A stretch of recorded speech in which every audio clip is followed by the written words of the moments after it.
गीबत ये है कि कोई चोर हो और तुम उसकी गैर मौजूदगी में उसे चोर कहो।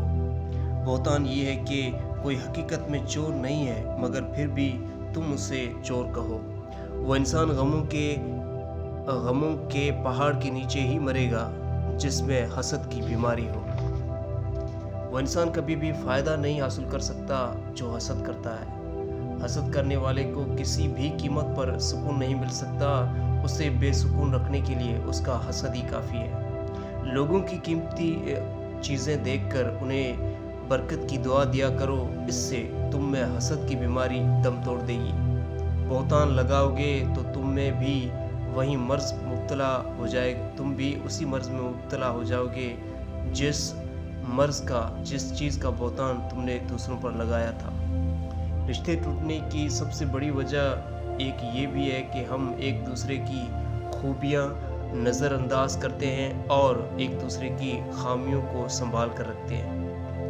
अपने आमदनी, सफ़र, मंसूबे या इरादों और हर उस चीज़ को जो कि तुम्हारे दिल के करीब है और जो अगर छिन जाए तो तुम्हें गम होगा, उस चीज़ को हमेशा लोगों से छुपा कर रखो और उस चीज़ का ज़िक्र कभी भी लोगों से मत करो, क्योंकि नज़र लगते हुए देर नहीं लगती।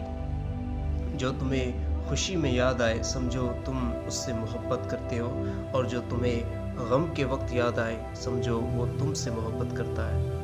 हसद दुनियादारों से ज़्यादा दीनदारों में पाया जाता है। नेकूकार इंसान तकब्बुर में मालदार इंसान से भी आगे होता है। अगर नेकी सिर्फ इस नीयत से की जाए कि लोग मेरी तारीफ़ करें तो उससे अच्छा है कि वो नेकी की ही ना जाए। दूसरों को ज़्यादा दिया अल्लाह ने दिया, मुझको कम दिया अल्लाह ने दिया, फिर मैं क्यों हसद करके अपने आप को जलाता रहूं। हर नमाज के बाद अगर तुम 4 कुल पढ़कर अपने ऊपर दम करते हो तो तुम हर बुरी नज़र और हसद से बचे रहोगे।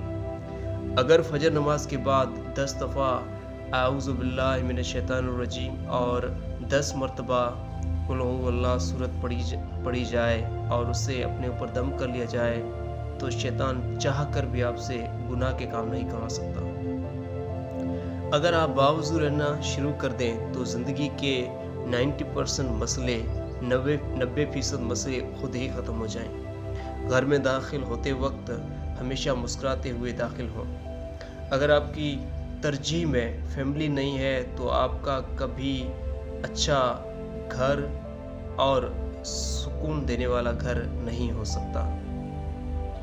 बातचीत का सही मतलब है कम सुनना और बातचीत का सही मतलब है ज़्यादा सुनना और समझना। बिस्मिल्लाह पढ़कर घर में दाखिल होकर ऊंची आवाज़ से सलाम करें।